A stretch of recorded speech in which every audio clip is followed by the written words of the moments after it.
Hello everyone. Today I have come with the class number 28. Yani this is the part 2 of class number 28, and in this class we are discussing about the conjunction.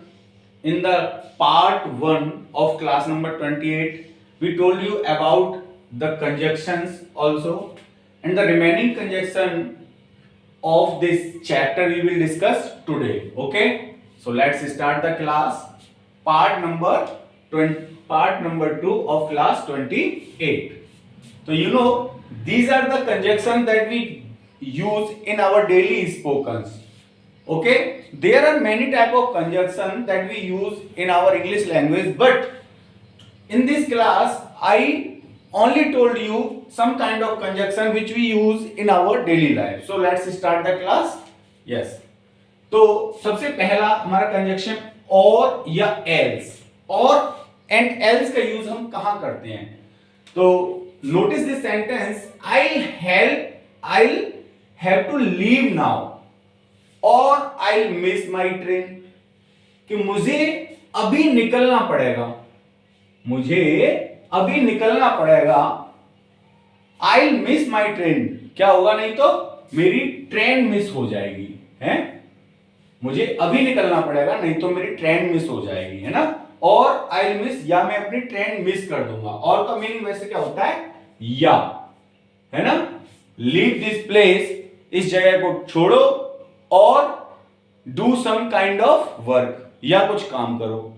है, do some kind of work और leave this place, या तो कुछ काम करो या. और इसका यूज हम आइदर और के साथ में भी यूज करते हैं.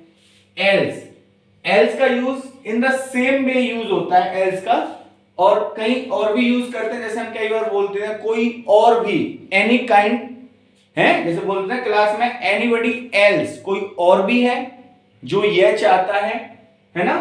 तो एनीबडी एल्स का यूज जब हम करते हैं, एनीबडी एल्स, तो वहां भी इसका यूज करते हैं. कोई और भी है ना, क्या बोलते हैं? कोई और भी है. नेक्स्ट, वेयर एवर का यूज हम कहां करते हैं? तो look at this sentence, where ever I will follow you where ever you go. इसका हिंदी मीनिंग क्या होता है? वेयर एवर का मतलब जहां भी. वेयर का मतलब होता है ना कहां, और जहां कंजक्शन के रूप में हम इसको यूज करते हैं जहां. एवर का मतलब भी, जहां भी.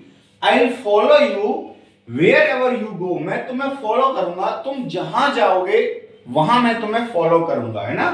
तो I follow you where ever you go, तुम जैसा करोगे हैं मैं वैसा ही. तो जहां भी, जहां के लिए हम वेयर एवर का यूज करते हैं.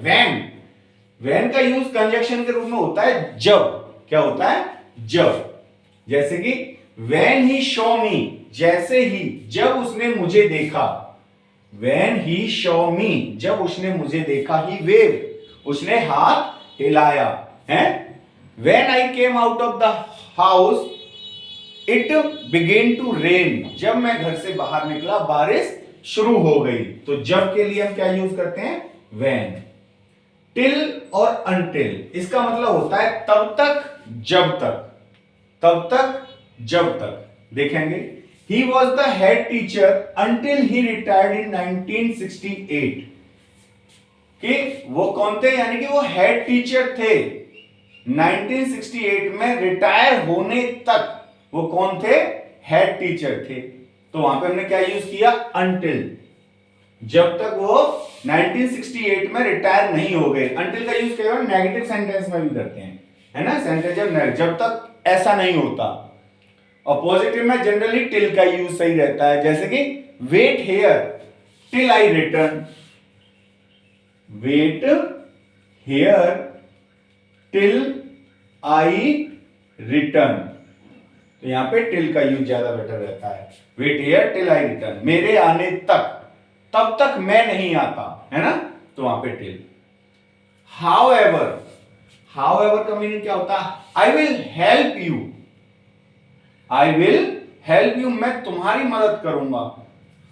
हाउएवर आई कैन, यहां पे यूज करेंगे हाउ एवर आई कैन, जहां तक मैं कर सकता हूं. हैं, जैसे भी मैं कर सकता हूं मैं तुम्हारी मदद करूंगा, हैं, यानी I will help you how ever I can, जितनी भी कर सकता हूं। तो जितनी के लिए हम क्या यूज करते हैं, हाउ एवर, क्या यूज कर सकते हैं, how ever. I will help you how ever I can, मैं जितनी तुम्हारी मदद कर सकता हूं करूंगा। लेस्ट का यूज होता है कहीं ऐसा ना हो कि, कहीं ऐसा ना हो कि, लेस्ट और शुड ये पेयर के साथ में यूज होते हैं। कहीं ऐसा ना हो कि, जैसे walk slowly लेस्ट you should fall, धीमे चलो कहीं ऐसा ना हो कि तुम गिर जाओ, हैं, lest walk slowly you should, lest you should fail, work hard lest you should fail, मेहनत करो कहीं ऐसा ना हो कि तुम फेल हो जाओ, है ना।